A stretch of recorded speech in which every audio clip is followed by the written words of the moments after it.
Всем привет! В этом видео вы увидите подробный мастер-класс по вязанию такого джемпера.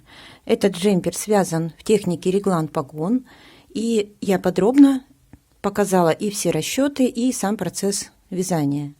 Мой джемпер связан на 50 размер. На джемпер у меня ушло 350 граммов пряжи. Вязала спицами 3,5 миллиметра.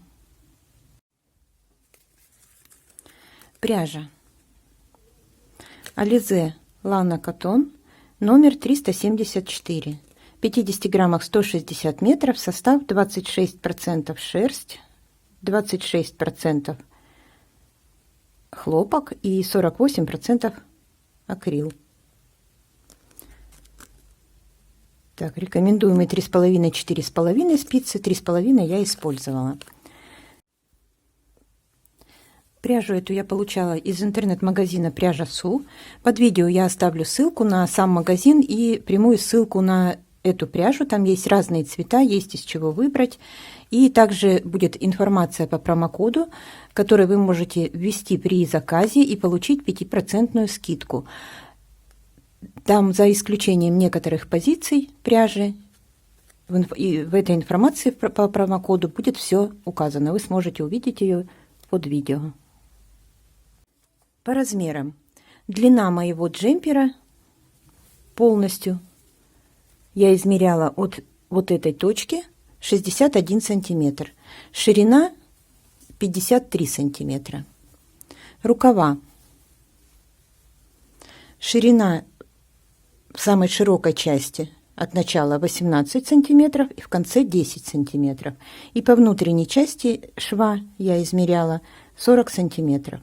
Все подробные расчеты именно в сантиметрах я показывала, когда показывала расчет. Вы это сможете увидеть в этом видео дальше.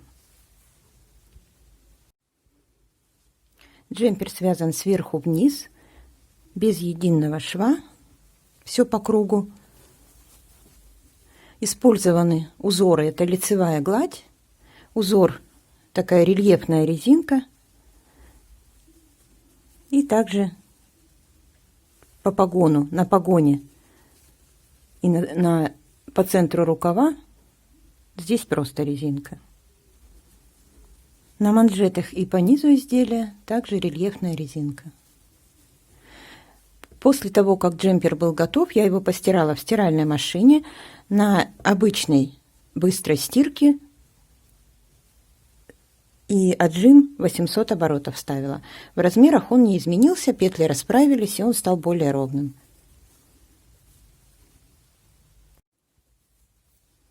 Начинается вязание, как я сказала, сверху. Здесь я использовала резинку 1 на 1, затем небольшая ложная кетлевка, и по центру вязала узор. По спинке узора нет, только на нижней части. По центру спинки нет узора. Все более подробно вы сможете увидеть дальше в этом видео.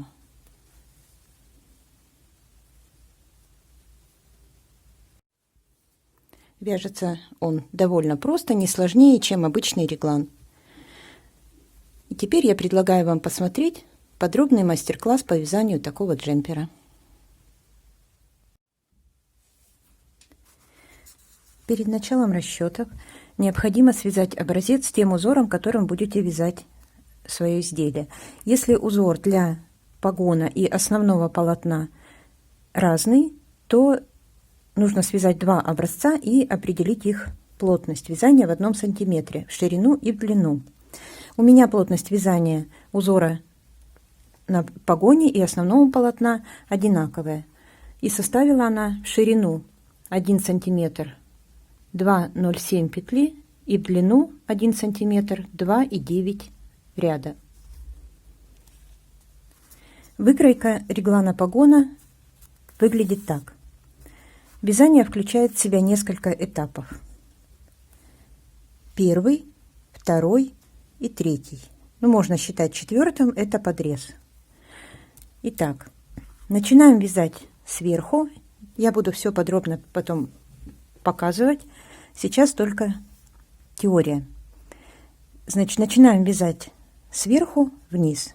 То есть сам расчет, он похож на обычный реглан, начало, по крайней мере, точно так же рассчитывается.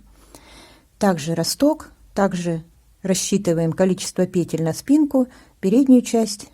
И в данном случае вместо рукавов у нас изначально идут погоны. Ширину погона каждый определяет для себя сам. Это может быть узор, это может быть просто лицевая гладь.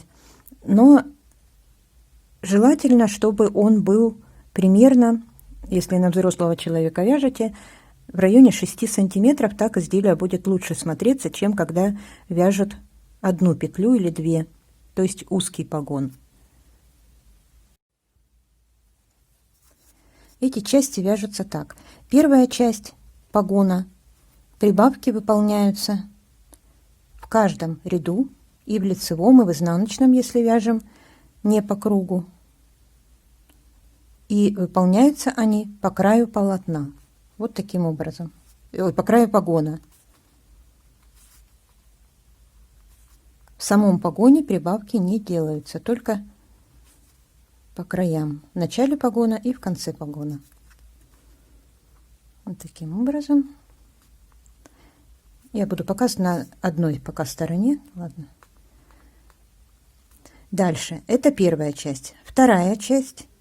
В этой части прибавки выполняются только со стороны рукава. Вот здесь рукав.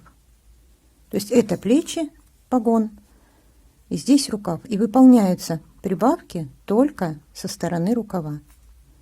Со стороны тела прибавки не делаются. И третья часть.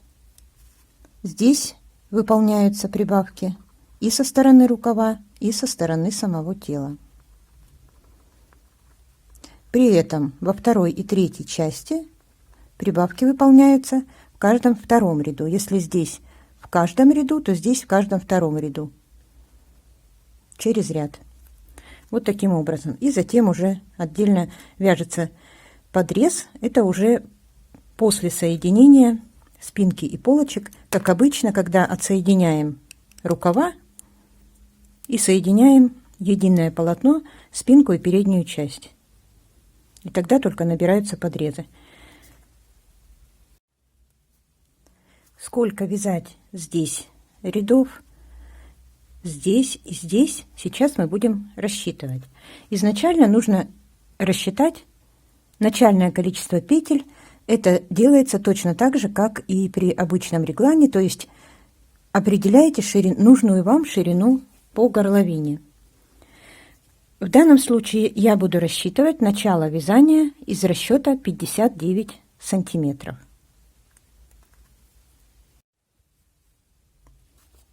Я сейчас буду рассчитывать все этапы в тетради и наносить их на новую выкройку. Итак,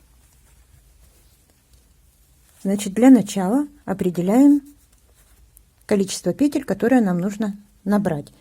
У меня это 59 сантиметров. Так. Для этого 59 сантиметров я умножаю на 2,7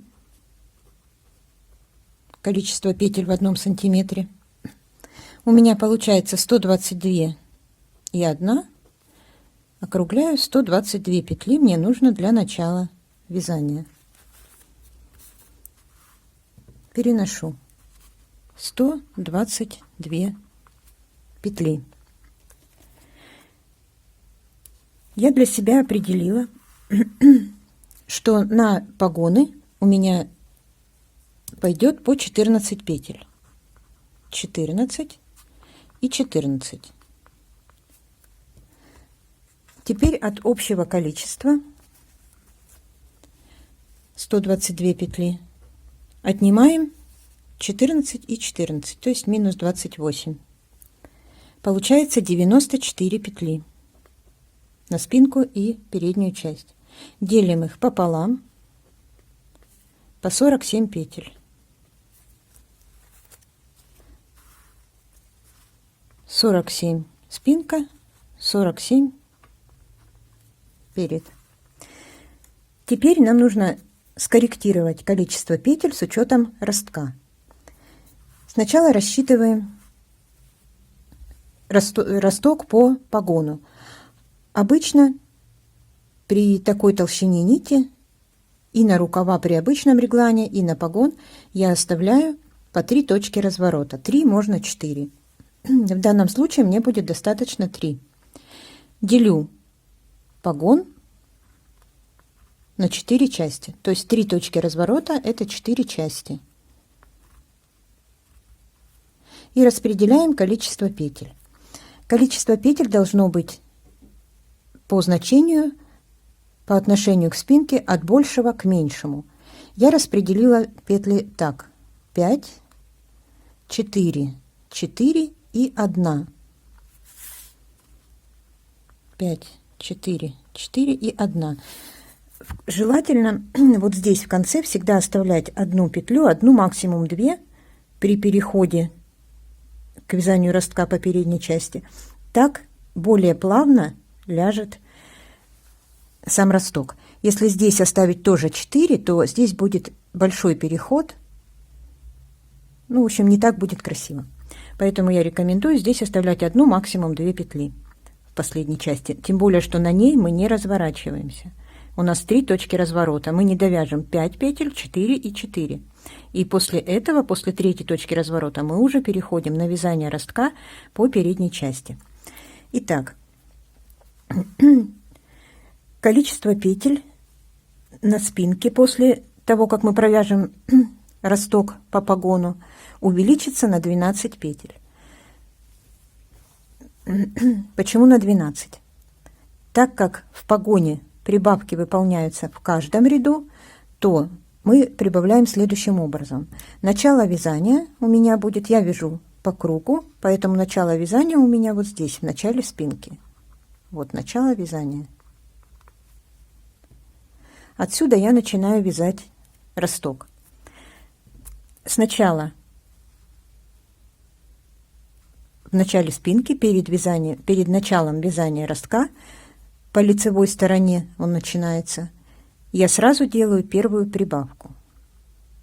Сделала прибавку и провязываю петли спинки до первой точки разворота. При этом также в начале перед погоном делаю прибавку.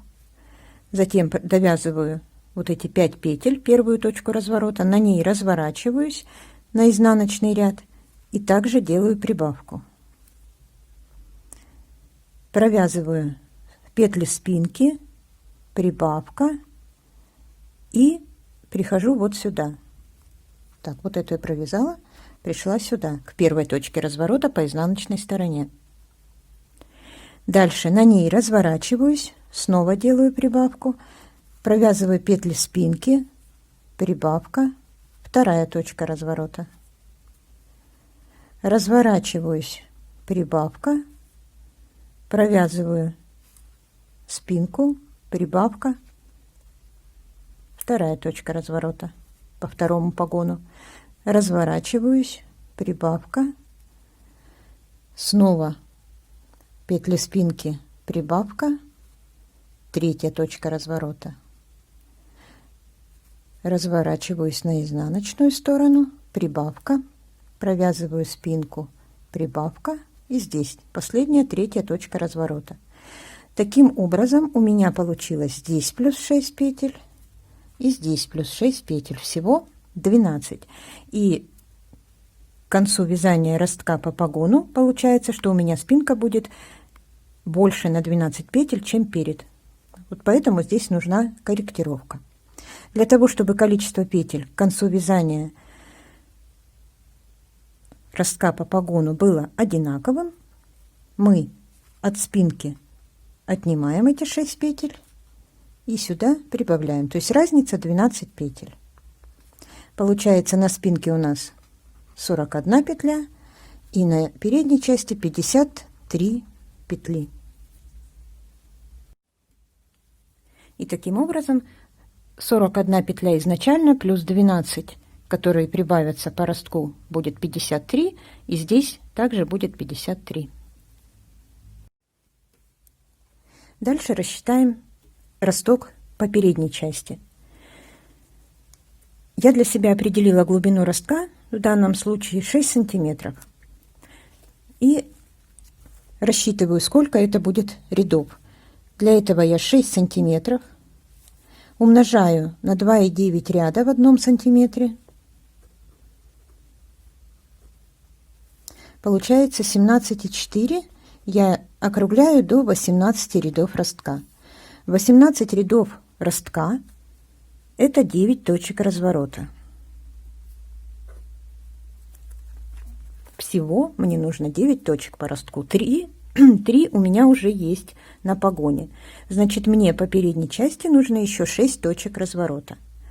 Делю перед, в данном случае не пополам, а так как у меня в центре будет, ну пополам, конечно, но я сначала выделю в центре, у меня будет здесь узор. На него я оставляю 15 петель. И у нас 53 петли, минус 15 и разделить на 2. Получается, что на каждую часть до узора и после узора у меня остается по 19 петель. Вот на этих 19 петлях я буду вязать росток. Как я рассчитала, мне нужно еще 6 точек разворота. Вот это будет 6-я точка. И здесь еще 5 точек разворота. 1, 2, 3, 4, 5. Всего 6.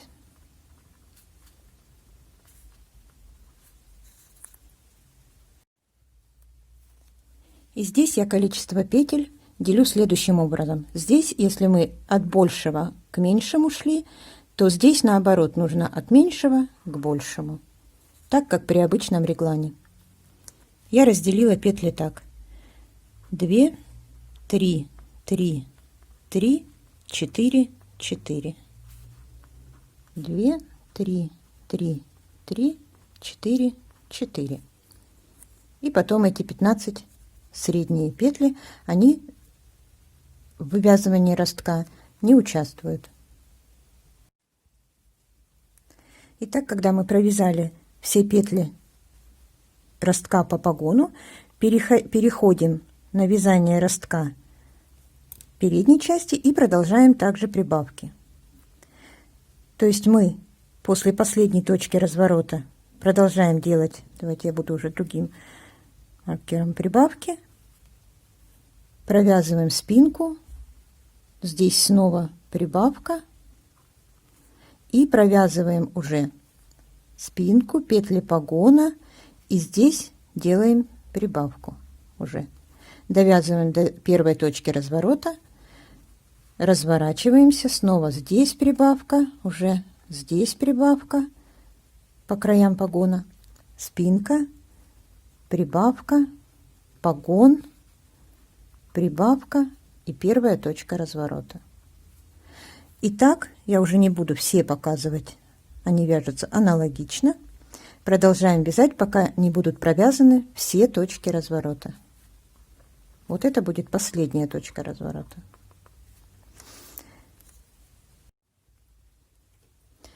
Пока мы вяжем росток, у нас продолжают прибавляться петли по краям погона, тем самым прибавляется ширина переда и спинки. Теперь нужно определиться, сколько же вязать сам погон, сколько рядов должна составлять первая часть. Можно рассчитать именно длину погона, но, на мой взгляд, проще ориентироваться не на длину погона, а на количество петель, которое должно быть на спицах к концу вязания первой части. Вот эта часть, конец погона, это у нас ширина спинки и переда между проймами. То есть, когда мы вяжем изделие с окатом рукава, вот эта часть у нас выделяется То есть не до конца плеча, а та часть, которая по краю пройм проходит. И вот здесь можно высчитать ту ширину, которая нужна, и закончить вязать первую часть погона именно тогда, когда на спицах будет достигнуто то количество петель, которое вам нужно в этой части, так как дальше пойдет эта часть вязаться по прямой. Форма реглана погона, она по сути также повторяет форму изделия с окатом рукава, с вточным рукавом. И когда мы вяжем изделие с вточным рукавом, мы сначала вывязываем проймы, и затем уже пройма вяжется прямо, да? Вот тот момент, когда мы начинаем вязать прямо, вот именно это количество петель должно быть на спинке и на передней части к моменту окончания вязания первой части. Итак, сначала рассчитываем, значит, ширину любой части спинки и переда, она будет одинаковая. Я для себя определила нужную мне ширину, это 38 сантиметров. В этой части у меня должно быть 38 сантиметров. Сколько это петель? Также обращаемся к образцу. 38 сантиметров умножаем на количество петель в 1 сантиметре на 2,07 в моем случае. Получается 78,6. Округляю 79 петель. То есть я буду вязать первую часть погона, прибавляя в каждом ряду по краям погона до того момента, пока у меня на спинке и передней части не будет по 79 петель. После чего я перехожу на вязание второй части, где я выполняю прибавки только со стороны рукава. Затем перехожу к вязанию третьей части.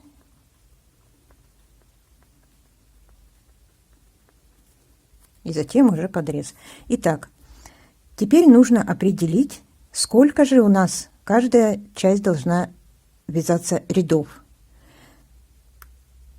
Вторая часть и третья часть. Для этого нам нужно определить нужную высоту проймы. Я для себя определила высоту проймы 22 сантиметра. Это до подрезов от середины плеча до соединения спинки и передней части. Середина плеча у нас это середина погона. Так как если сложить изделие пополам, погон, получается половина погона переходит на переднюю часть, половина на спинку. Итак, половина погона. В моем случае погон шириной 6,5 сантиметров, и если разделить пополам, то 3,25 каждая часть. 3,25. То есть у меня пройма начинается вот отсюда, да, середина погона. И 3 сантиметра и 25, 3,25 у меня уже есть. То есть мне нужно от 22 сантиметров отнять 3,25, и оставшееся количество составит именно вторая и третья часть. Считаем 22 минус 3,25. Получается 18, так, 18,75 сантиметров. Теперь определяю, сколько это. Так, 18,75. Мне нужно провязать вторую и третью часть сантиметров. Определяю, сколько это рядов. —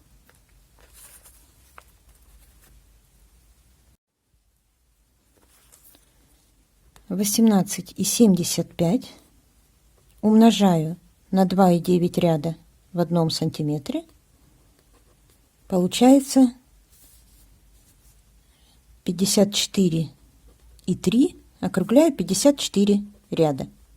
То есть мне нужно довязать еще 54 ряда для высоты проймы, чтобы получилось 18,75 сантиметров плюс 3,25, всего 22 сантиметра. Итак, 54 ряда. Сейчас мы будем рассчитывать, сколько же рядов каждая часть из них, из этих 54, вторая и третья часть. Для того, чтобы это рассчитать, я также буду ориентироваться на ширину изделия.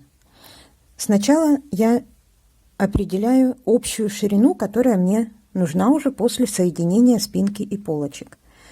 В моем случае я хочу, чтобы моя ширина изделия была 53 сантиметра. 53 сантиметра. Это уже в самом конце. После того, как я соединю спинки и полочки и свяжу подрезы. Для себя на подрезы я определила, что я буду добавлять по 5 петель, то есть с каждой стороны на подрез пойдет по 2,5 петли. 2,5 с одной стороны, 2,5 с другой стороны, это на переднюю часть. И, соответственно, на спинку также по 2,5 петли, общая 5 петель. Получится по 2,5 петли, так как я показываю на половине изделия. И теперь считаем. 53 сантиметра общая моя ширина. Переводим это в ряды. Для этого умножаю на 2 и 9, 53. Так, не 2 и 9, извиняюсь. Умножаю на количество петель в 1 сантиметре на 2,07. И получается у меня 109,7. Округляю 110 петель. 53 сантиметра равно 110 петель. Теперь я от этих 110 отнимаю подрезы, чтобы выяснить, сколько мне нужно петель вот в этой части. До подрезов 110 петель минус 5 петель, то есть 2,5 с одной стороны и 2,5 с другой стороны. Получается 105 петель у меня должно быть вот здесь, до подрезов. В конце вязания погона, реглана погона, перед подрезами, перед соединением спинки и передней части. Все понятно, 105 петель. Теперь для того, чтобы определить, сколько мне нужно прибавить, мы начинаем считать. Вот здесь у меня уже количество петель понятно. 38 сантиметров, это 79 петель. И теперь здесь у меня 79, а здесь мне надо, чтобы стало 105. Сколько мне нужно прибавить? Для этого я 105 отнимаю 79, получается 26 петель. То есть мне нужно увеличить вот в этой части на 26 петель спинку и на 26 петель перед. Так как мы прибавки делаем в каждом втором ряду, 26 делим пополам, значит у меня здесь должно прибавиться 13 петель и здесь 13 петель. Всего 26. 79 плюс 26 получится 105. Значит, в третьей части, как я говорю, прибавляем через ряд в каждом втором ряду. Значит, для того, чтобы мне прибавить 26 петель, 13 прибавок, мне эту часть нужно провязать, вот эта часть, 26 рядов. Вот мне третья часть уже полностью понятна. И теперь вычисляем, сколько же вторая часть. Это от общего количества рядов 54 ряда у нас уже здесь понятно. Отнимаем эти 26. 54 минус 26. Получается 28 рядов. Составляет вторая часть. Вот она. Вот эта часть 28 рядов и это 26. Вот так, ориентируясь на количество петель, проще рассчитать точно количество рядов второй части и третьей части. Это весь подробный расчет. Итак, обобщим. Набираем 122 петли, вяжем росток поворотными рядами сначала, прибавляя в первой части по краям погона, до того, пока на спинке и передней части не будет 79 петель. После того, как мы закончили вязание ростка, если количество петель еще недостаточно, продолжаем вязать уже по кругу, по лицевой стороне всегда. Вязание уже соединено, только росток вяжется поворотными рядами, остальное все изделие вяжется по кругу. На практике это я все буду показывать. И вяжем до тех пор, пока не достигли того количества петель, которое нужно. В моем случае 79 петель. После этого я провязываю 28 рядов, прибавляя только со стороны рукава в каждом втором ряду. Затем 26 рядов, прибавляя и со стороны рукава, и со стороны тела. И затем я отсоединяю рукава, соединяю в единое полотно спинку и переднюю часть. При этом делаю с каждой стороны по 5 петель подреза. На спицах у меня будет по 105 петель с каждой стороны. Посмотрю, как там будет. Дальше буду еще смотреть в процессе вязания. Но первоначально вот такой расчет. Плюс-минус, может быть, там где-то 2-4 петли будут меняться. Это если так будет, то в процессе вязания, когда я буду показывать, я обязательно все это буду говорить. Изначально это я сделала расчет на ширину 53 сантиметра. И после соединения тела, уже спинки и передней части, можно вязать прямым полотном, можно приталивать, можно наоборот расширять. Это уже кому как нравится. Дальше эта часть вяжется уже так же, как в обычном реглане, после того, как мы соединили изделие. И теперь, имея уже полный подробный расчет, можно перейти к самому вязанию.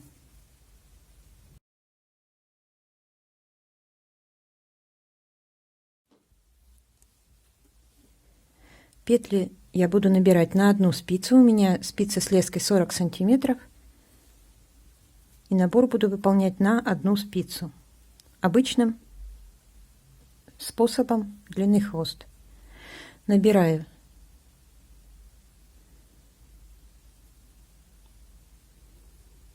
петли.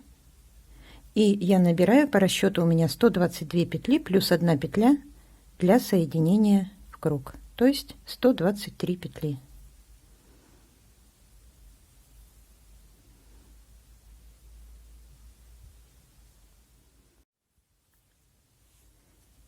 Петли набраны. Соединяем вязание в круг. Перед этим нужно обязательно проверить, чтобы петли не были перекручены.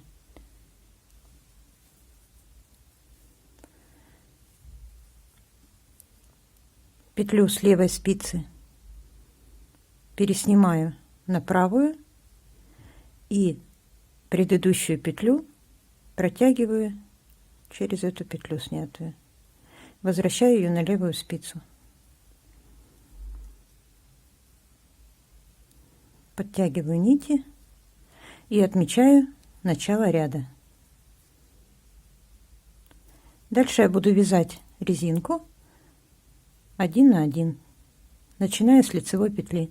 1 лицевая, 1 изнаночная, 1 лицевая, 1 изнаночная.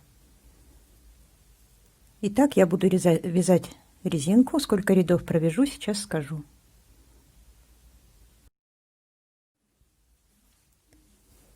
Я связала 8 рядов резинки, и теперь буду вязать ложную кетлевку. Для того, чтобы ложная кетлевка выглядела более аккуратной, желательно ее вязать на спицах меньшего размера. Я перехожу на спицы 2,5 миллиметра. Если основное полотно я вяжу 3,5, то кетлевку я буду вязать 2,5. Можно на тройке.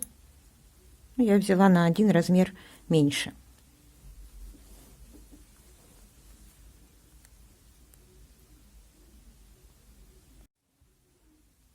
Так, первый ряд.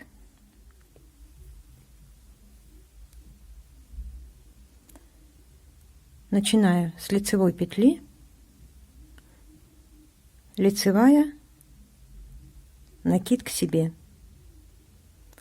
Следующая лицевая, накид к себе. И так провязываю весь ряд до конца. Лицевая, накид к себе. Тем самым количество петель увеличивается в 2 раза.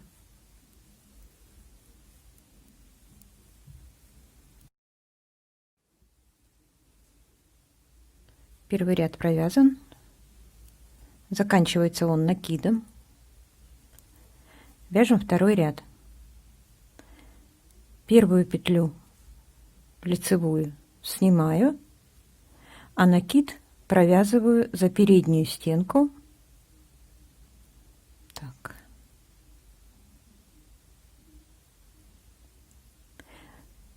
Бабушкиной изнаночной.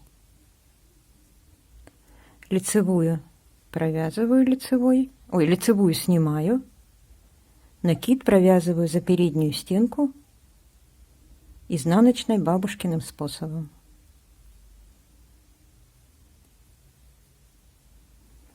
Лицевую снимаю,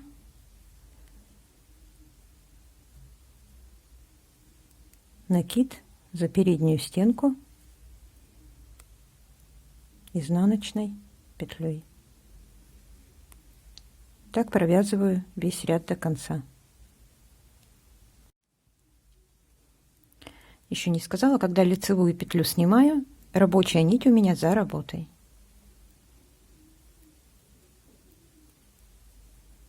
Лицевую петлю снимаю перед работой, рабочая нить за работой.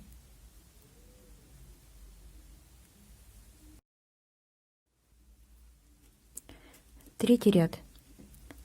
В этом ряду теперь наоборот, лицевые будем провязывать, изнаночные снимать. Для того, чтобы в следующем ряду можно было легко провязать эти петли все за заднюю стенку, их можно провязывать сразу, разворачивая так, чтобы петля легла задней стенкой. Если вы не хотите провязывать так, как я сейчас покажу, вяжите обычным способом лицевую петлю, но в следующем ряду тогда ее нужно будет разворачивать. Так. Вот первая петля лицевая. Я ее вяжу, если бы я обычно вязала, как обычную петлю, захватила бы так, а я ее ввожу спицу, подхватываю снизу и вытягиваю. Следующую петлю изнаночную нужно снять, при этом нить должна быть перед работой. Переснимаем, не провязывая. Еще раз. Подхватываем нить снизу и провязываем. Таким образом петля ложится задней стенкой. Изнаночную снимаем нить перед работой.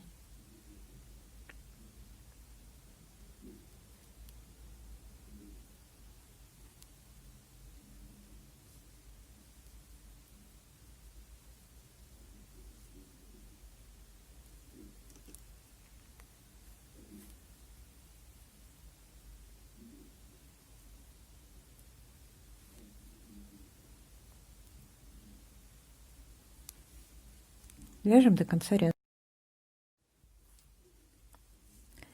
3 ряда я провязала, и последний 4-й ряд я буду провязывать по 2 петли вместе.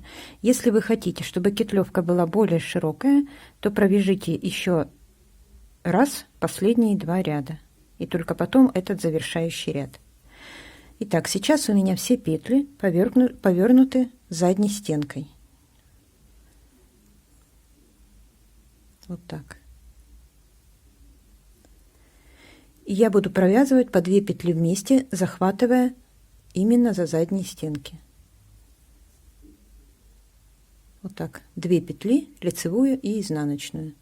И эти петли я буду провязывать изнаночной классическим способом. Каждый раз по 2 петли вместе. И на спицах вернется первоначальное количество петель. за задние стенки. Вот захватываю за задние стенки.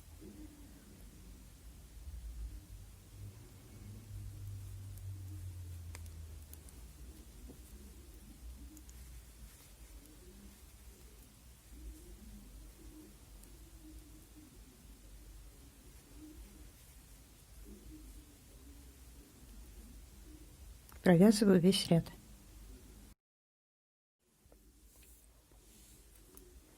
Я провязала все 4 ряда ложной кетлевки и перенесла спицы, петли на спицы 3,5 миллиметра, как и вязала резинку. И дальше начинаю вязать по расчету. Маркерами я отметила петли погонов по 14 петель. Итак, у меня на спинке от начала ряда, вот начало ряда, я провязала 41 петлю спинки, поместила маркер. Затем 14 петель погона, поместила второй маркер. Затем 53 петли отсчитала от второго маркера петли переда, поместила маркер. И 14 петель заканчиваются в конце ряда. В начале ряда у меня маркер уже есть. Это второй погон. И теперь начинаем вязать росток по погону. По погону у меня будет идти узор, и петли будут распределены так: 2 лицевые, 1 изнаночная, 2 лицевые, 1 изнаночная, 2 лицевые, 1 изнаночная, 2 лицевые, 1 изнаночная, и заканчивается 2 лицевые. Но когда я буду провязывать росток, петли разворота изначально я буду провязывать лицевыми. И только потом, уже после провязывания петли разворота, я буду включать их в узор. Это я делаю для того, чтобы избежать провязывания изнаночных петель по лицевой стороне именно петли разворота. Я это сейчас буду все показывать, конечно, но сейчас я объясняю просто. Так будет выглядеть более аккуратно. Все остальные петли я сразу начинаю вязать на них узор, которые не являются петлями разворота. Итак, отмечаем маркерами все петли разворота, чтобы не считать их в процессе вязания. У меня по расчету со стороны спинки нужно отметить 5, 4, 4 и 1. Ну, одну мы не отмечаем, так как она является дополнительной петлей. Вот у меня начало ряда, это спинка, и отсюда я начинаю отмечать 5 петель,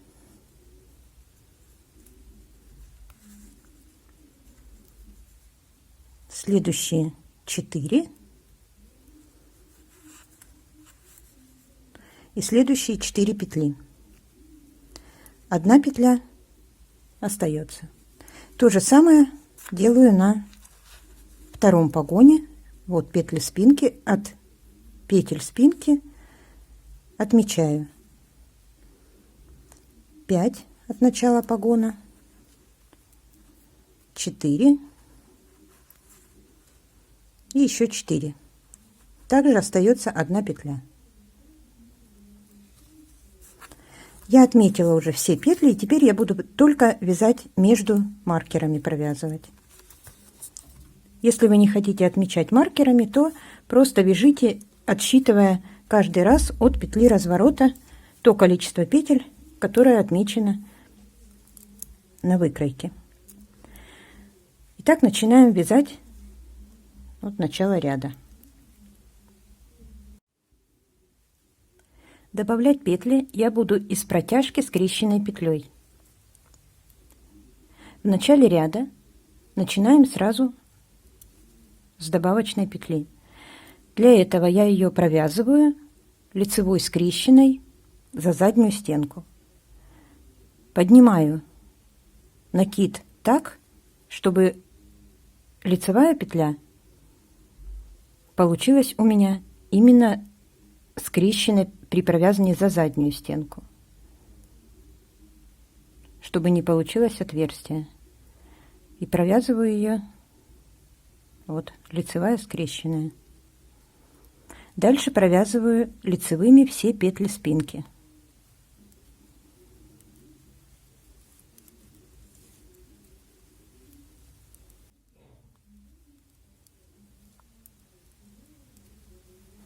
Подхожу ко второму погону и здесь также делаю прибавку. В этом случае перед погоном я добавляю петлю, провязывая ее лицевой скрещенной за переднюю стенку.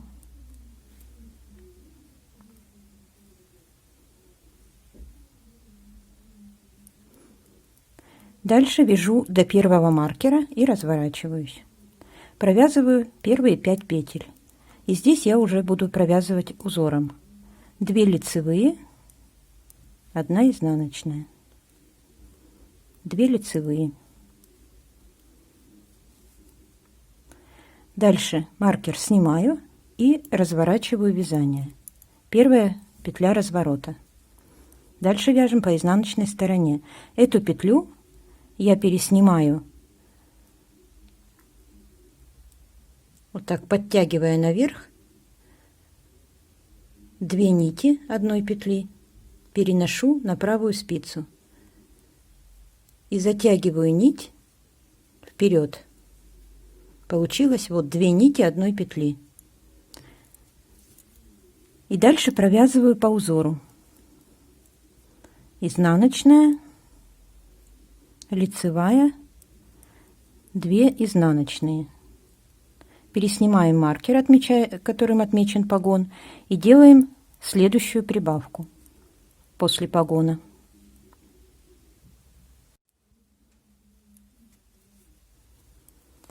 Здесь я провязываю также из протяжки изнаночной, скрещенной за переднюю стенку.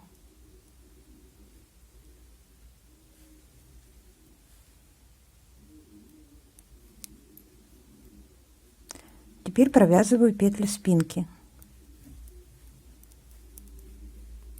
Петли спинки провязываю до следующего маркера, но здесь также делаю прибавку. Подключусь возле погона. Так я провязала петли спинки и делаю следующую прибавку перед погоном. Провязываю в этот раз изнаночной скрещенной за заднюю стенку.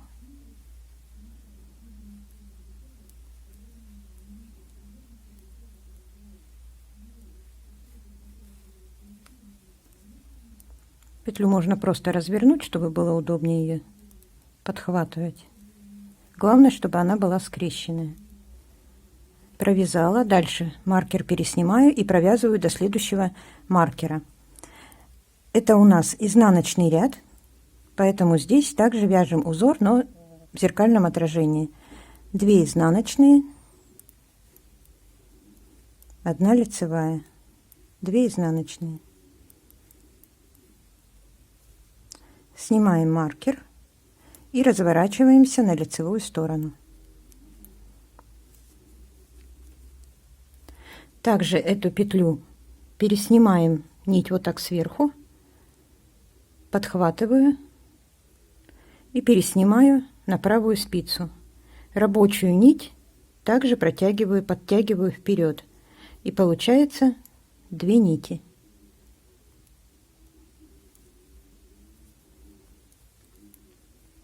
Дальше продолжаю вязать петли погона, лицевая, изнаночная, 2 лицевые. Переснимаю маркер и снова делаем протяжку. Из протяжки делаем прибавку. В данном случае лицевой скрещенной за заднюю стенку.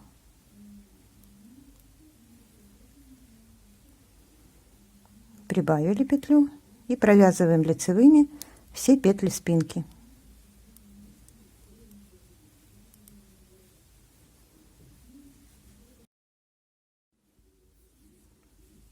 Перед погоном делаем новую прибавку. Лицевой скрещенной за переднюю стенку. Дальше вяжем петли погона до следующего маркера.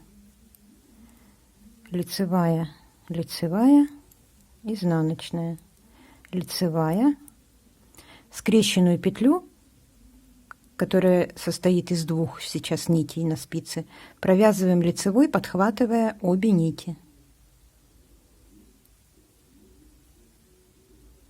Дальше у нас идет изнаночная по узору, лицевая, лицевая, и по узору должна быть изнаночная, но так как я на ней буду разворачиваться, я провяжу ее пока лицевой. Маркер снимаю, разворачиваю вязание и точно так же, подхватывая 2 нити, переснимаю петлю и подтягиваю нить. Вот она, петля разворота. Дальше вяжу изнаночный ряд. Изнаночная, изнаночная, лицевая, изнаночная, изнаночная, лицевая, изнаночная, изнаночная.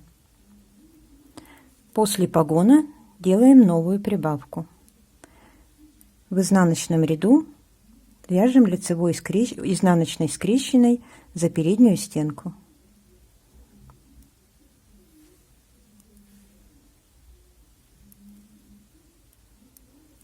Дальше провязываю все петли спинки.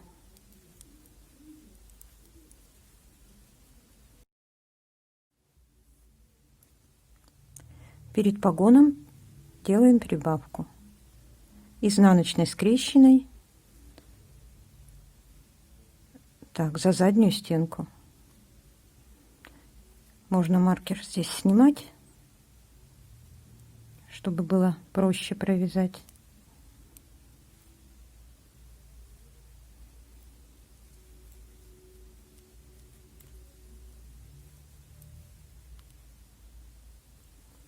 Добавила петлю, маркер возвращаю. Провязываю петли до следующего маркера. Изнаночная,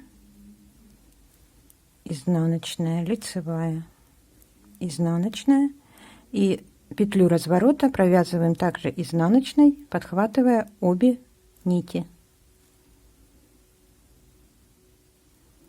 Лицевая, изнаночная, изнаночная. И здесь петлю, чтобы она не получилась в лицевом ряду изнаночной, я пока тоже провяжу изнаночной. Затем включу ее в узор. Маркер переснимаю, разворачиваю петли, переснимаю петлю разворота на правую спицу и подтягиваю рабочую нить вперед, чтобы образовалось 2 нити.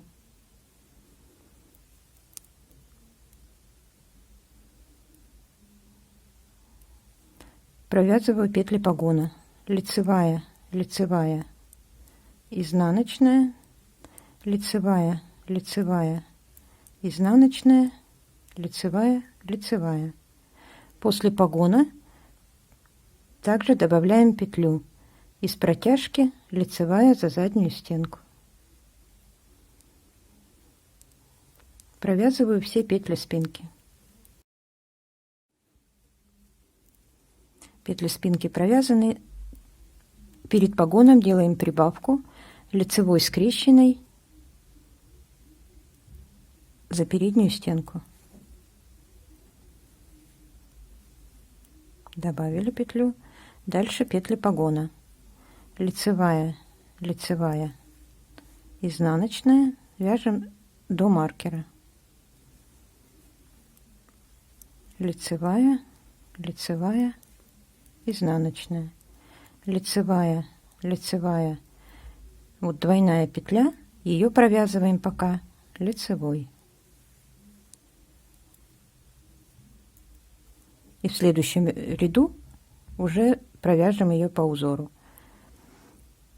Дальше вяжем лицевая, лицевая, изнаночная, лицевая. Дошли до последнего маркера по лицевой стороне, снимаем, разворачиваемся.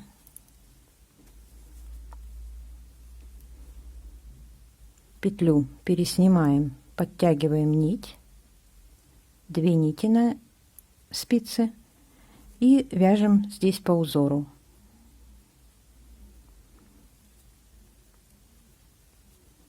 лицевая, 2 изнаночных,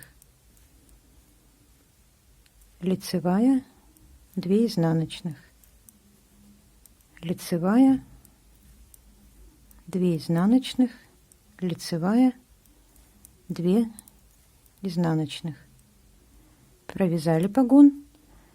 После погона провязываем изнаночной скрещенной за переднюю стенку. Добавляем петлю. Провязываем все петли спинки.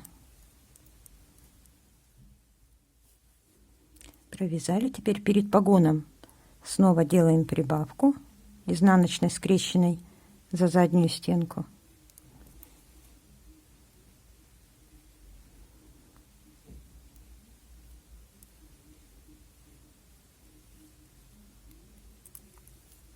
И провязываем петли погона до маркера. 2 изнаночные, лицевая, 2 изнаночные, лицевая, 2 изнаночные, двойную петлю, на которой разворачивались, пока провязываем изнаночной,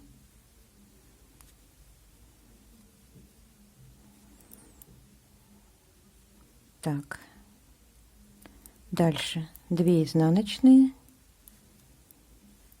лицевая, изнаночная. Все, мы пришли к последней точке разворота, разворачиваемся и довязываем до конца ряда. Также эту петлю снимаем, подтягиваем нить и провязываем петли по узору. Изнаночная, 2 лицевые, изнаночная, 2 лицевые, изнаночная, 2 лицевые, изнаночная, 2 лицевые. Мы провязали полностью все петли ростка по погону. Так, сейчас я пока уберу. И пришли к началу ряда. Теперь начинаем провязывать петли ростка по передней части. Сейчас у нас уже количество петель сравнялось, и дальше прибавки будут и со стороны передней части, и со стороны спинки в одинаковом количестве. Распределим также петли для удобства маркерами, отметив их маркерами. Отмечаем вот так, как у меня есть, от погона 2, 3, 3, 3, 4, 4.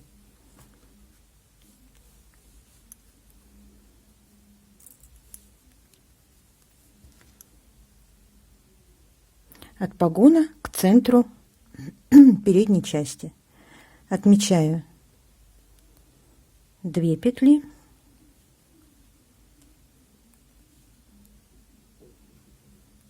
3,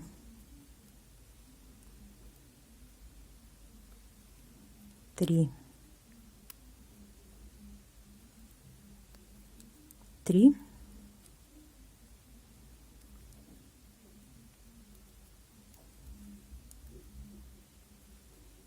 4,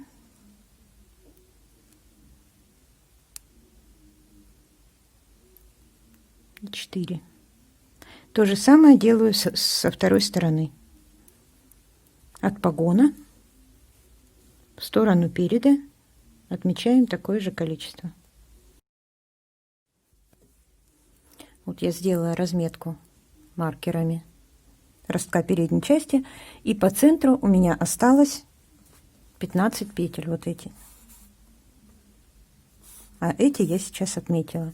И теперь провязываем точно так же росток, только захватывая уже, провязывая, вернее, уже все петли погона и делая прибавки по обеим сторонам погона.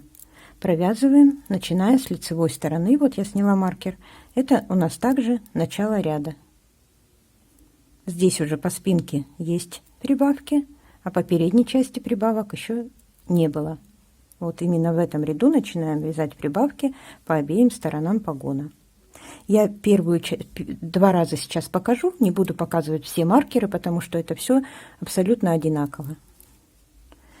Лицевой покажу ряд и изнаночный ряд. А дальше свяжу уже самостоятельно, и дальше уже покажу, когда будет переход на круговое вязание. Итак, начинаем вязать аналогичным образом. После погона делаем прибавку в лицевом ряду, лицевой скрещенной за заднюю стенку. Прибавили петлю, вяжем все петли спинки.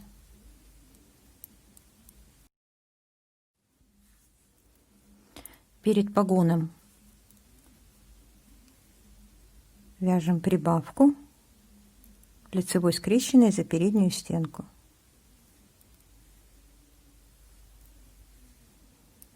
Дальше петли погона. 2 лицевые, изнаночная. Так провязываем. 2 лицевые, изнаночная. Здесь уже так и вяжем узор.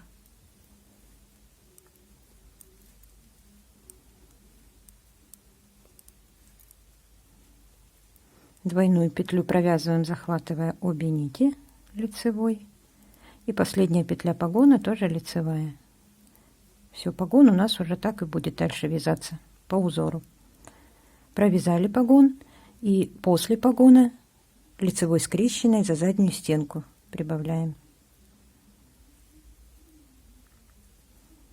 Прибавили.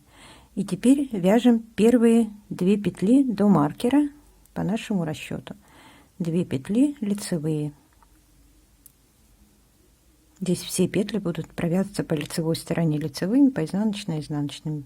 Маркер переснимаем, разворачиваем вязание на изнаночную сторону, петлю разворачиваем, петлю разворота, подтягиваем нить, вернее переснимаем, подтягиваем нить, провязываем изнаночные петли. И делаем прибавку. Перед погоном лицевой скрещенной за заднюю стенку.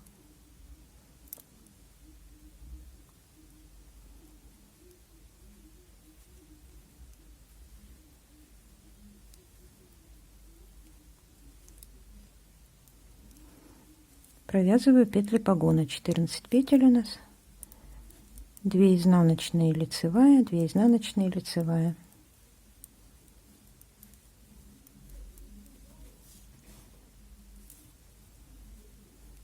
По погону уже изменений нет, уже вяжем так.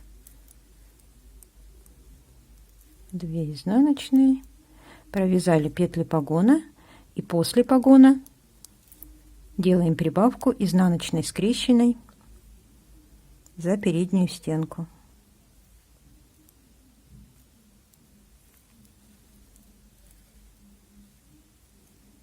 Все. Провязываем петли спинки до начала погона.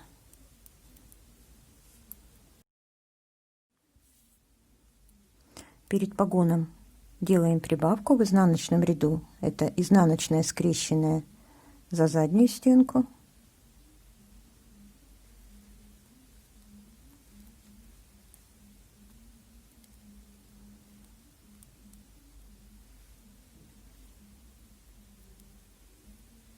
Затем петли погона.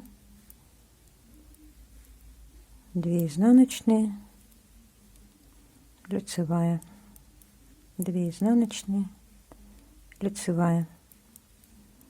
Провязываем все 14 петель погона, 2 изнаночные, лицевая, петлю разворота за обе нити изнаночной, и последняя петля погона изнаночная. После погона по изнаночной стороне добавляем петлю изнаночной скрещенной за переднюю стенку.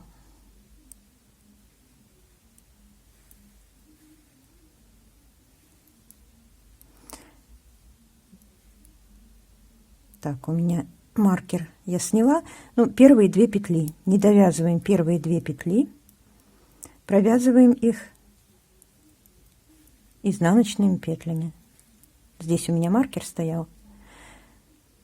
2 петли изнаночными провязали, развернулись и провязываем, также делая прибавки перед погоном и после погона. Петлю разворота переснимаем, нить затягиваем, это лицевая сторона, здесь петли вяжем лицевыми. Перед погоном делаем прибавку, лицевой скрещенный за переднюю стенку. Дальше петли погона и так далее. И так, повторяя эти же самые манипуляции, вяжем от маркера к маркеру, делая прибавки уже по краям, по обеим краям погона. Я провяжу самостоятельно так, как я сейчас показала, от маркера к маркеру до последней точки разворота.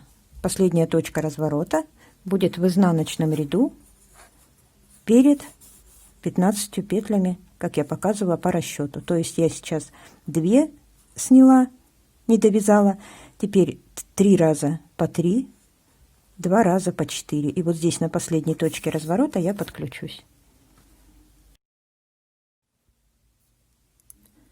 Итак, я довязываю до последнего маркера. Вот он, последний маркер. Разворачиваюсь. И в этом месте я помещаю один голубой маркер, для чего сейчас объясню. Сначала довяжем. На последнем маркере развернулись. Также петлю пересняли. Подтянули. И провязываем петли переда лицевыми. Вяжем. Я сейчас уже провяжу, не буду отключаться. До конца ряда, провязывая петли переда и погона. Там, где у меня желтый маркер. Петли переда я вяжу лицевыми.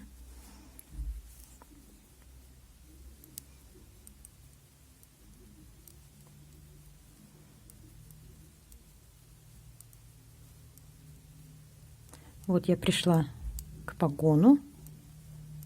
Перед погоном также делаю прибавку. Лицевой скрещенный за переднюю стенку в лицевом ряду. Дальше провязываю петли погона до желтого маркера, где у меня начало ряда. 14 петель погона. Повторяю 2 лицевые, 1 изнаночная. 2 лицевые, 1 изнаночная. И таким образом я довязала все петли разворота и пришла к началу ряда. Сейчас пока сниму, вот он будет падать. Все, вот я провязала до начала ряда. Дальше, после того, как закончились все точки разворота, переходим на круговое вязание. Поэтому я остановилась именно в начале ряда. У меня полностью не открывается сейчас. Так. Немножко. Так, здесь вот видно погон, спинка и перед. И вот здесь видно, что на спинке рядов больше, чем на передней части, за счет того, что мы еще по погону разворачивались. Что значит мои голубые маркеры? Это я выделила 15 петель узора, который будет идти у меня по центральной части. Сейчас я попробую так сложить. Вот что получилось. Значит, вот погон, там спинка и вот такой росток. Эти 15 петель центральных, на них я буду вязать узор. Но для узора мне нужно 16 петель, чтобы он выглядел симметрично. Я начну с изнаночной и затем буду также повторять 2 лицевые, 1 изнаночная, 2 лицевые, 1 изнаночная. И чтобы закончить мне тоже изнаночной петлей этот участок, мне нужно добавить 1 петлю. И сейчас при круговом вязании в первом ряду кругового вязания я уже буду провязывать полностью и эти петли также. Поэтому именно в этом ряду я сделаю прибавку одну петлю. Примерно где-то в центре добавлю одну петлю. Я пересчитала сейчас петли на спинке. У меня получилось между погонами на спинке сейчас 77 петель. Мне нужно, по моим расчетам, до конца вязания погона 79 петель. То есть получается, что мне не хватает всего 2 петли. По 2 петли на спинке и 2 петли на передней части. И сейчас, когда я буду провязывать этот круговой ряд, уже по кругу захватывая и центральные петли в том числе, у меня в этом ряду как раз и прибавится по 2 петли с каждой стороны погона. В результате у меня будет 79 петель. И на этом вязание первой части у меня будет закончено. Один круговой ряд сейчас я провяжу. Вот здесь я сняла маркер. Вот мое начало ряда, то есть начало спинки. И я вяжу первый круговой ряд. Прибавки делаю точно так же. После погона в лицевом ряду лицевой скрещенный за заднюю стенку. Добавила петлю, провязываю все петли спинки.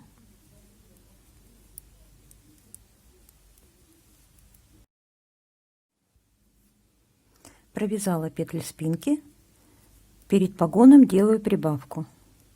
Лицевой скрещенный за переднюю стенку. Дальше вяжу погон. 2 лицевые, изнаночная.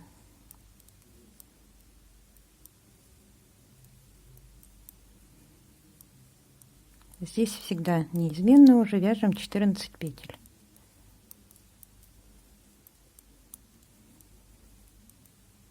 Провязали петли погона, и после погона делаем прибавку из протяжки лицевой скрещенной за заднюю стенку. Дальше провязываем все петли лицевыми, петли переда до вот этих маркеров.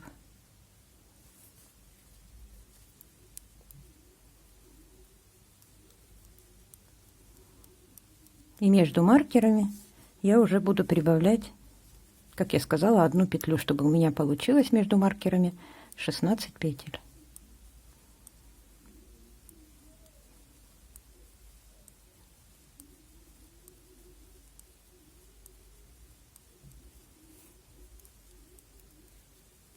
Если вы вяжете просто лицевой гладью, узора нет и корректировки не требуется, то ничего, естественно, добавлять не нужно. Двойная петля, которая при провязывании еще ростка осталась, провязываем ее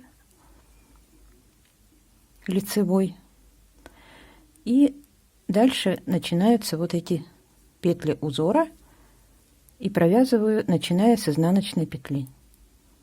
Первая петля изнаночная, затем 2 лицевые, изнаночная, 2 лицевые, изнаночная. И вот здесь примерно середина, мне нужно добавить одну петлю. Добавляю также из протяжки одну лицевую и следующую вяжу лицевой. Так как провязала изнаночную, теперь 2 лицевые. И вяжу дальше изнаночная, 2 лицевые, изнаночная, 2 лицевые и последняя изнаночная. Все, узор у меня симметричный. Начинается с изнаночной и заканчивается изнаночной. Дальше провязываем лицевыми. Также двойную петлю провязываем лицевой, подхватывая обе нити. Петлю разворота последнюю.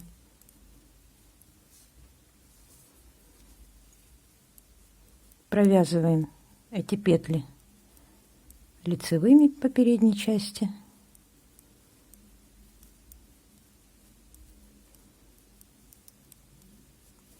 И сделаем также прибавку перед погоном.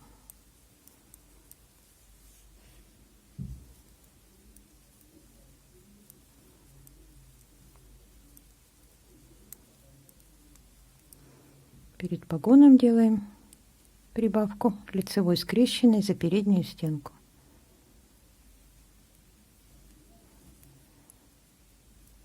Провязываем петли погона.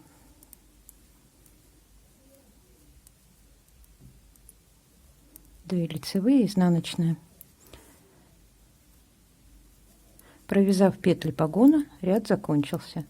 Мы провязали, сейчас довяжу, провязали первый круговой ряд. Все, вот, провязали ряд. Желтый маркер означает у меня начало ряда. И в этом, после провязывания этого кругового ряда, именно у меня, по моему расчету, получилось, что я уже пришла к тому количеству петель, которое мне необходимо при переходе на вторую часть.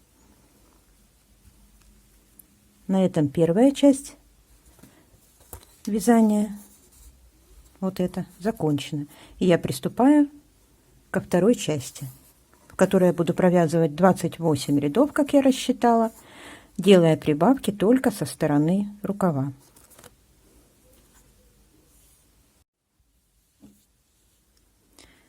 Так, рукав у нас будет наращиваться в месте погона,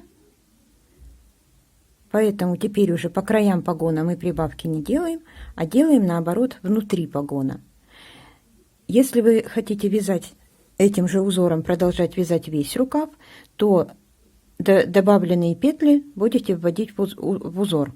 Я буду продолжать этот узор вязать только по центру рукава, а добавлять петли я буду лицевыми, то есть у меня по краям от этой дорожки будет также идти лицевая гладь. И петли я буду добавлять наоборот теперь в центре погона. Один ряд я сейчас покажу, все остальные 27 рядов будут вязаться аналогично. Итак, первый ряд.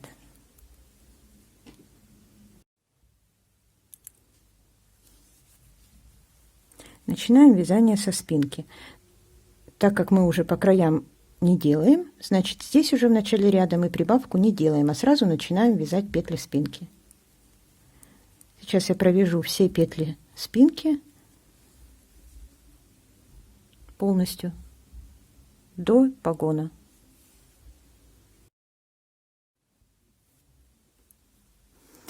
Я провязала все петли спинки, и теперь уже перед погоном мы прибавку не делаем, а делаем ее внутри погона, то есть после маркера.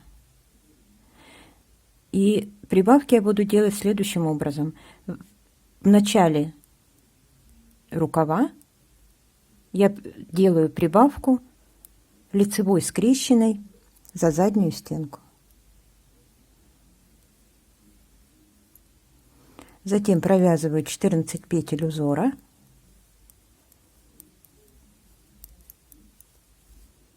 Повторяю 2 лицевые, 1 изнаночная. Вот 2 лицевые. И делаю вторую прибавку. И эту прибавку делаю лицевой скрещенной уже за переднюю стенку. Дальше провязываю петли передней части. Узор вяжу также изнаночная 2 лицевые, изнаночная 2 лицевые, петли 16 петель узора, и остальные петли также лицевыми до следующего погона. Петли передней части провязаны, и делаем прибавки внутри второго рукава уже. Теперь также точно в начале лицевой скрещенный за заднюю стенку, затем 14 петель узора,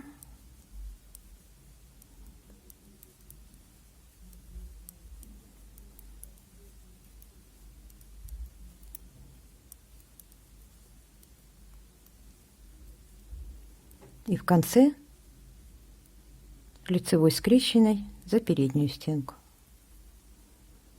Все, первый ряд провязан.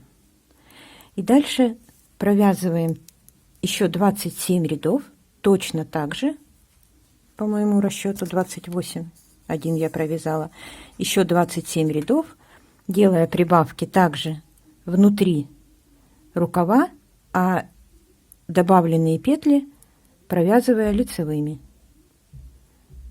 Внутри 14 петель узора по узору.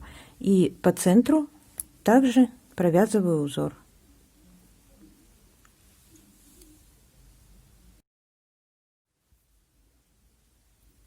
Я провязала 28 рядов второй части. Сейчас уже зрительно хорошо видно. Вот первая часть и вот вторая часть. К этому моменту на спинке у нас также 79 петель, на передней части 80, так как одну в узоре я показывала, я прибавила, а на рукавах количество петель прибавилось, так как мы во второй части прибавляем петли со стороны рукава, 28 рядов, прибавки в каждом втором ряду, получается с каждой стороны по 14 петель прибавлено. Всего в рукаве прибавилось 28 петель. Что касается еще среднего узора. Здесь я каждый четвертый ряд, средние 16 петель узора провязываю изнаночными петлями. То есть первый, второй, третий ряд так, как я показала, и четвертый ряд все 16 петель изнаночными петлями, так как вяжем по кругу. Затем опять 3 ряда, так как я показала, изнаночная, 2 лицевые, изнаночная, 2 лицевые, изнаночные и так далее. А четвертый ряд все 16 петель изнаночные. Такой же узор будет по нижней части джемпера и на манжетах рукава. По рукаву я продолжаю вязать такой же узор, как вязала по погону. Вот так выглядит сбоку рукав прибавки. И приступаем к вязанию третьей части. Вот 28 рядов провязаны. Теперь еще 26 рядов с прибавками, также в каждом втором ряду, но уже и со стороны рукава, и со стороны тела, то есть и со стороны передней части, и со стороны спинки. Так как обычно мы вяжем при обычном реглане. Для этого я выделю регланную линию из 2 петель. Одну петлю я возьму от рукава и одну петлю от тела. И по краям от этих 2 петель буду делать прибавки. Итак, первый ряд третьей части. Ряд начинается со спинки. Так как мы уже по телу также делаем прибавки, провязываю так. Значит, вот начало ряда. Одну петлю провязываю и затем делаю прибавку. В начале здесь, значит, после рукава, в начале спинки, делаю прибавку лицевой, скрещенной за заднюю стенку. Провязываю все петли спинки.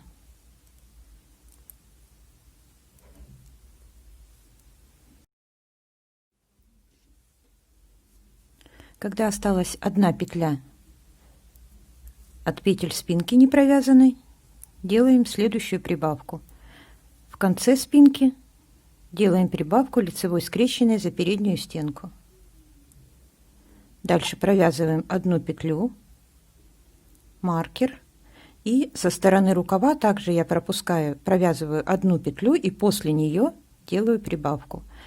В этом случае лицевой скрещенной за заднюю стенку. И продолжаю вязать рукав. Провязываю все петли рукава, пока не останется недовязанной одна петля.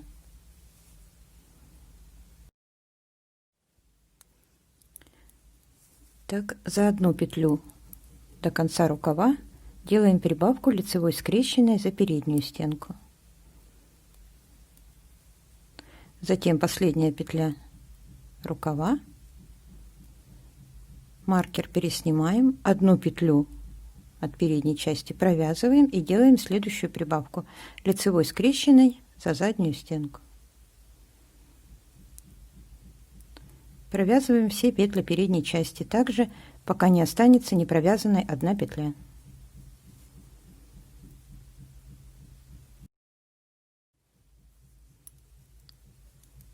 За одну петлю до конца передней части делаем прибавку лицевой скрещенной за переднюю стенку.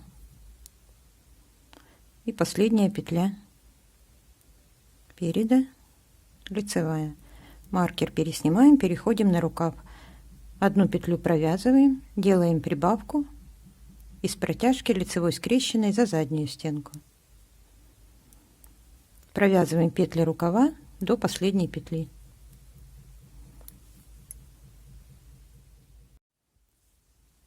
Осталась не провязанной одна петля рукава, делаю прибавку лицевой скрещенной за переднюю стенку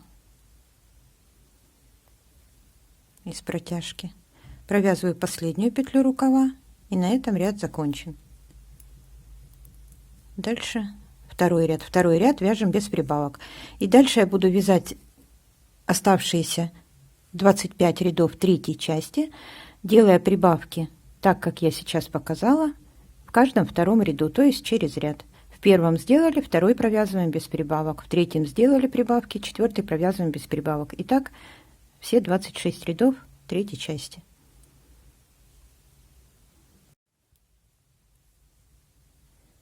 Я провязала все 26 рядов третьей части, и на этом часть, относящаяся к реглану, закончена, провязана. Сейчас на этом этапе у меня на спинке 105 петель, как и было по расчету, на передней части 106 и на рукавах по 68 петель.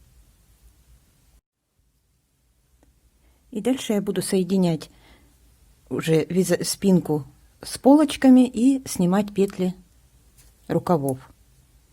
Вязание также у меня будет идти по кругу, начиная с той же точки, все так же, только без рукавов дальше.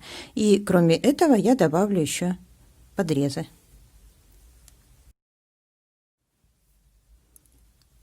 Так вяжем соединительный ряд.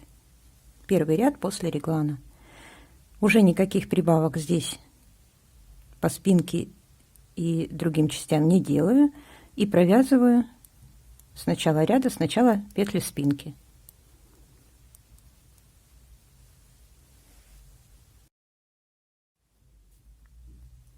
Петли спинки провязаны,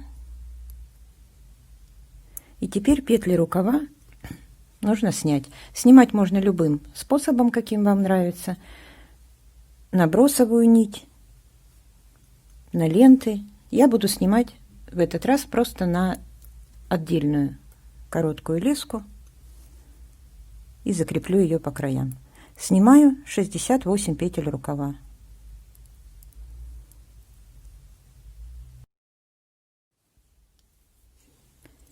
Я сняла петли рукава. Вот так он выглядит. И теперь эти петли, пока в вязании участвовать не будут, мы будем соединять. Вот так, без рукава, спинку и переднюю часть. Но между спинкой и передней частью я добавлю петли подреза. Добавлю открытыми петлями. Так. Свяжу цепочку из бросовой нити, любую нить можно взять. Мне нужно 5 петель подреза, поэтому я свяжу цепочку чуть больше того количества, которое необходимо набрать. Набирать свободно нужно. 1, 2, 3, 4, 5, 6, 7, 8, 9.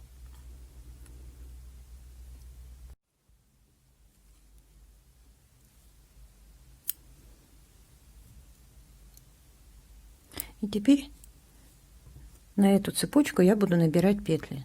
С этой стороны косичка, разворачиваем на обратную сторону, и на обратной стороне есть перемычки. Вот такие горизонтальные перемычки. Именно в них я и буду набирать петли, подхватывая снизу вверх. Вот так.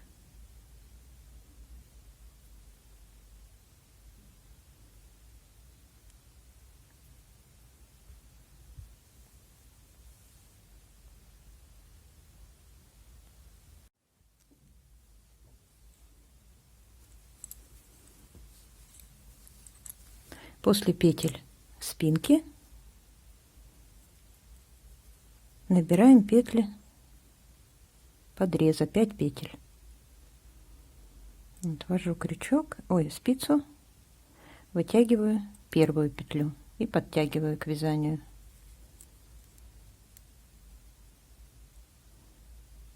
Дальше так получше подтянуть. Вторая, третья, четвертая, пятая. 5 петель. Дальше пропускаем петли рукава и вяжем петли передней части.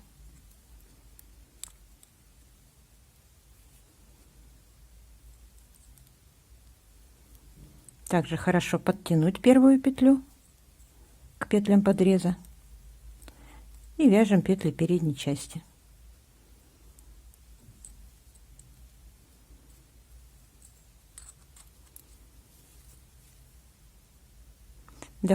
Полностью провяжем петли передней части и также сделаем на второй стороне подрез и снимем петли рукава. Провязала петли переда и сняла петли второго рукава на дополнительную леску. Теперь делаю второй подрез. Связала такую же цепочку из 9 петель и набираю петли для подреза. Также 5 петель.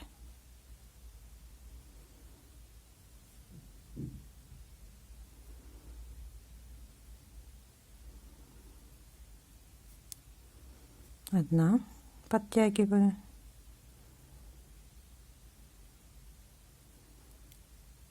две,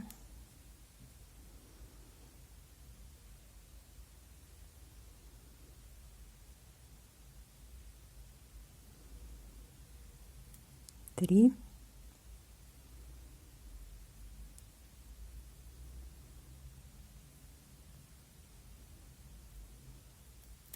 четыре,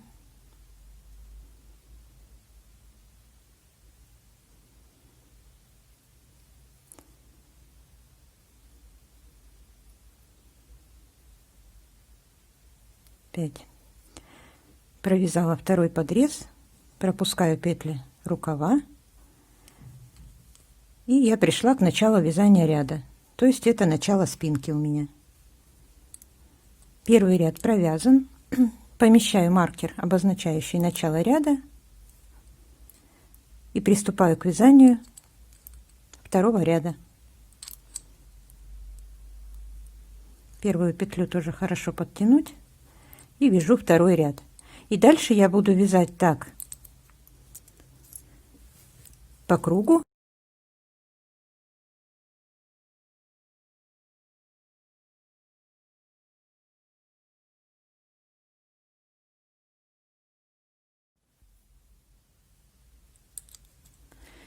И теперь петли рукавов остаются на дополнительных лесках, их мы будем вязать отдельно, и я буду вязать только вот эту часть по кругу. Я провяжу определенное количество рядов еще лицевой гладью, провязывая по центру этот узор, и дальше уже по нижней части я буду провязывать этот узор. Сколько я провяжу рядов вниз, я скажу, когда их провяжу. Я провязала после соединения спинки и переда 64 ряда. Это примерно сейчас у меня длина 49 сантиметров. От верхней точки я измеряла. И я буду переходить на узор. Я вязала без прибавок и убавок по прямой, по центру узор, остальное лицевая гладь, и по боковым частям. Вот. 5 петель подреза здесь я набирала, и центральную петлю я провязывала изнаночной петлей, имитируя боковой шов с обеих сторон.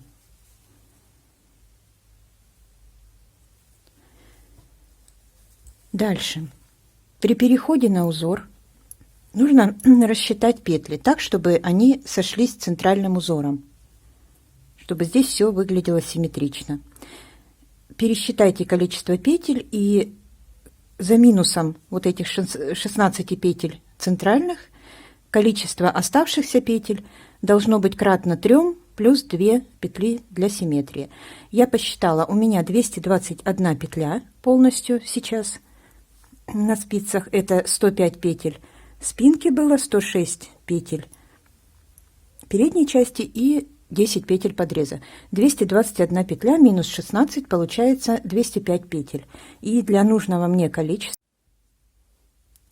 мне нужно или убавить 2 петли, или одну прибавить. Я буду убавлять 2 петли. Убавлять я буду по спинке. Но сначала я провяжу при переходе на узор один ряд полностью изнаночными петлями. Здесь у меня центральный узор, я говорила, повторяется 3 ряда, 2 лицевые, 1 изнаночная, и 4-й ряд все петли изнаночные. Также точно я буду провязывать таким же узором нижнюю часть своего джемпера.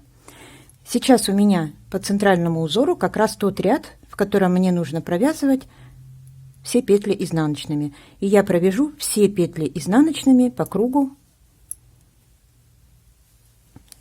один ряд. И затем я перейду на узор, и в первом ряду узора я убавлю эти 2 петли. Сейчас провязываю один ряд, все петли изнаночные полностью и в центральном узоре, и все оставшиеся петли.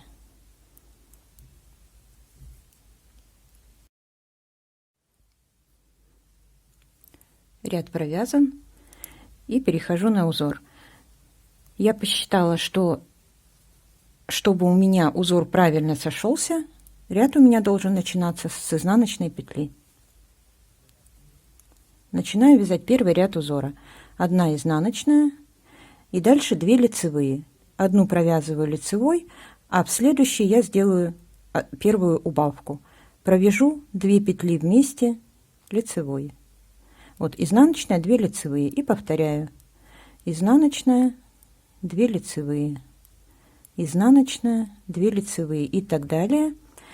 Дальше аналогичным образом в конце спинки я сделаю вторую убавку. Вот здесь перед изнаночной петлей, которая имитирует боковой шов. И весь ряд провяжу полностью, повторяя 1 изнаночная, 2 лицевые. По центральному узору здесь у меня также все сойдется. Я уже маркеры убрала, они уже не нужны.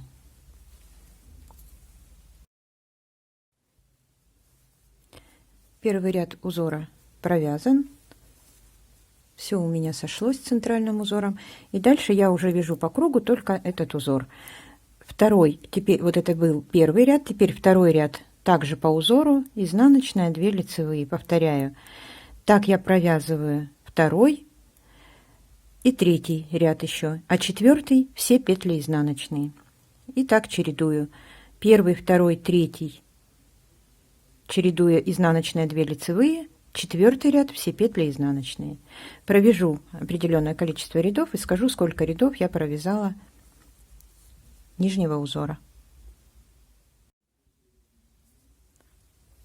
Я провязала 34 ряда узора и закрываю петли. Закрываю обычной протяжкой по узору.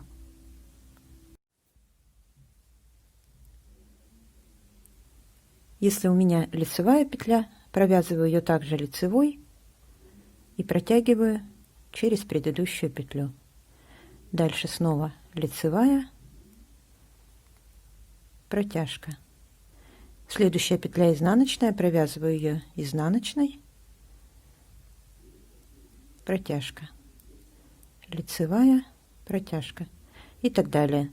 На этом вязание части тела закончено, и остается связать рукава.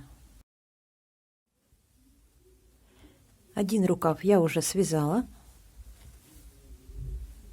и сейчас на примере второго покажу вначале, как я это делаю, и затем уже расскажу, сколько рядов я вязала. Также по манжету узор, по центру резинка. Я перенесла уже 68 петель, которые я переснимала на дополнительную леску, на рабочие спицы.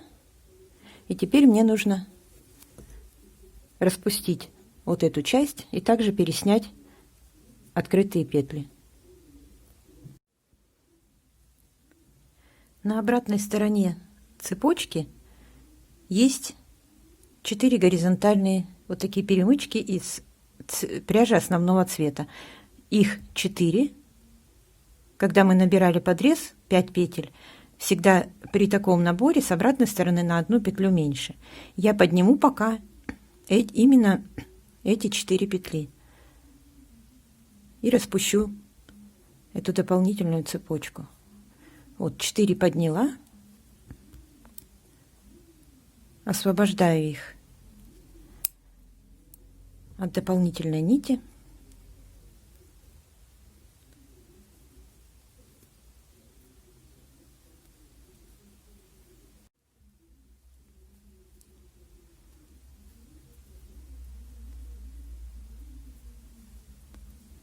Вот, пока их 4. И сейчас я буду сначала провязывать одну сторону, центром будет вот эта изнаночная петля, имитирующая боковой шов.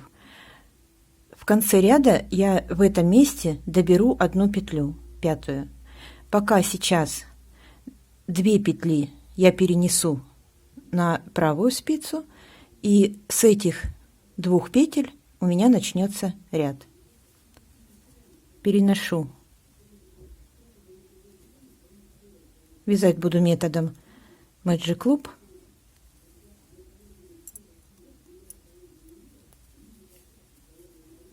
И эти 2 петли переношу пока на правую спицу. Здесь потом, чтобы не было отверстия, я буду добирать еще петли. С этой стороны в начале ряда также я доберу петли, чтобы не было отверстия. И здесь нужно посмотреть направление петель. Вот идет петля, и дальше идет следующая петля. Вот она, дорожка. Здесь видно, вот нужно проследить. Одна дорожка идет, и рядом вторая. И еще одна идет из регланных петель, по краям которым я делала прибавки. И вот я подниму одну стенку вот этой соседней петли и одну от этой регланной линии и провяжу эти петли вместе с первой, с соседней петлей. Сейчас я их сначала подниму.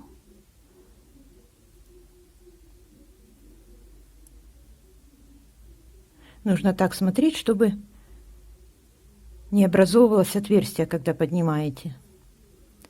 Можно вот так за правую стеночку эту поднять.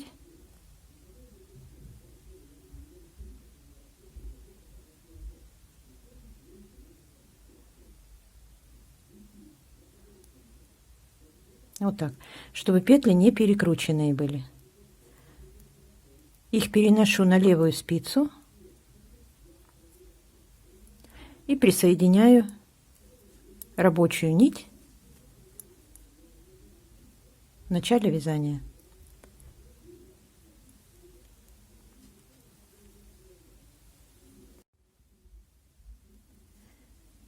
Нить можно сразу закрепить с изнаночной стороны, но я обычно этого не делаю. В этот раз также начну вязать сразу, и затем я уже буду закреплять в конце вязания эту нить. Итак, вяжем первую половину. Так, оставляю часть нити, чтобы мне потом было удобно заправить это все. И начинаю вязать. Первую петлю провязываю лицевой. И следующие 3, вот 2 я подняла дополнительные, и вторая петля. Я их провязываю 3 вместе за переднюю стенку. Вот так. И подтягиваю. И перехожу на вязание уже тех петель, которые я снимала. 68 петель. Провязываю эти 68 петель и в конце также здесь доберу 2 петли и одну в центре. Сейчас я провяжу эти 68 петель и здесь подключусь. Я провязала петли рукава и теперь здесь поднимаю еще 2 дополнительные петли, которые я провяжу вместе со следующей петлей. Также выделяю 2 дорожки, одну отсюда, одну отсюда. Здесь можно поднимать сразу спицей, можно помогать себе крючком. Здесь поднимаю от этой дорожки петлю. И здесь вот я вижу, у меня такая большая протяжка, она образует дырку. Чтобы ее не было, я введу крючок в центр вот этой дорожки сейчас и попробую ее вытянуть вот так, как бы провязав петлю.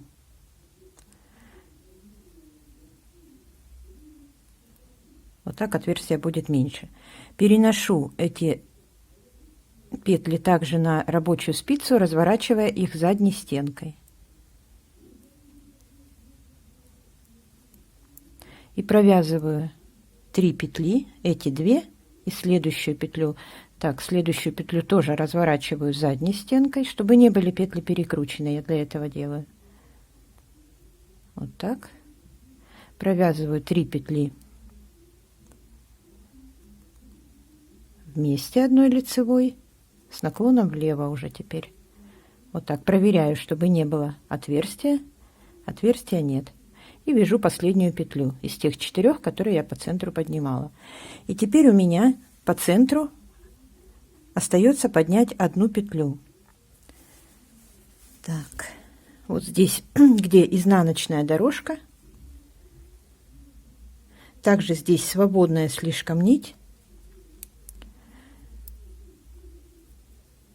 Я предыдущую протяжку вот так продеваю и сделать ее скрещенной петлей. Вот так. И эту петлю я провяжу изнаночной петлей.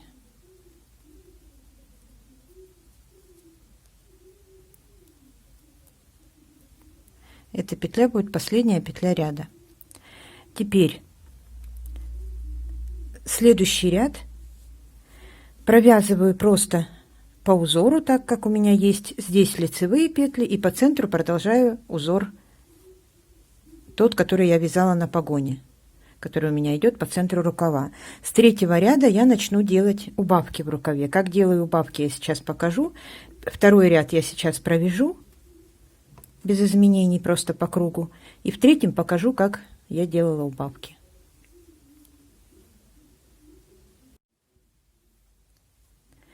Второй ряд провязан. Сейчас у меня на спицах 73 петли, и с 3-го ряда я начинаю делать убавки. Убавки делаю так, убавляя по одной петле в начале и в конце ряда, следующим образом.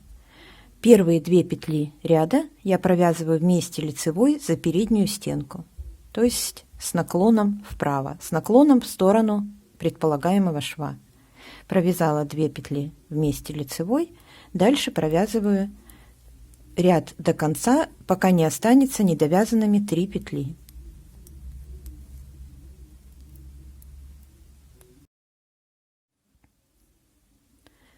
Остались недовязанные 3 петли в конце ряда.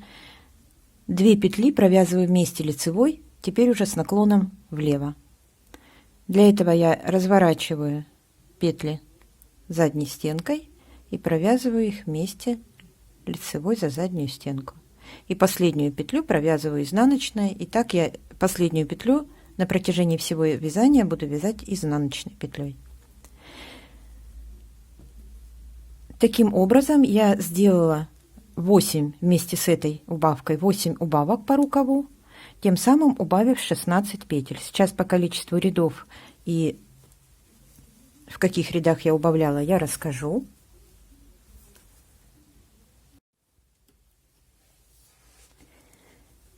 Итак, я провязываю рукав по кругу, По центру также вяжу одну в конце ряда изнаночную петлю, она на протяжении всего вязания, и делаю убавки. 8 убавок, как я сказала, начиная с 3-го ряда в следующих рядах. В 3-м ряду, затем в 9-м следующая убавка, и затем 6 раз в каждом 10-м ряду. То есть, значит, в 3-м, в 9-м, в 19-м, 29-м, 39-м, 49-м, 59-м и 69-м рядах. Дальше я вяжу уже без убавок по 76-й ряд, и в 77-м ряду я провязываю все петли изнаночными. То есть так же, как я переходила на узор по низу джемпера. Провязала в 77-й ряд все петли изнаночные и дальше повторяла вот эти 4 ряда узора. Ряд у меня здесь, значит, количество петель должно быть кратно 3 в данном случае. И у меня 57 петель, у меня это количество делилось на 3. Мне не надо было ни убавлять, ни прибавлять для нужного количества. И я начала вязать 2 лицевые, 1 изнаночная. Ряд начинался у меня с 2 лицевых. 2 лицевые, 1 изнаночная, 2 лицевые, 1 изнаночная. Так я чередую, провязывая 3 ряда, 4-й все петли изнаночные. Опять 3 ряда, так как я сказала, 4-й все изнаночные. В общем, аналогично этому узору, который я вязала по центру и по низу изделия. Так я провязала этим узором, начиная вот с 77 ряда по 108 ряд. И петли закрыла так, как я уже показала по нижней части джемпера. Также по узору протяжкой. И все. И теперь я аналогично провяжу второй рукав.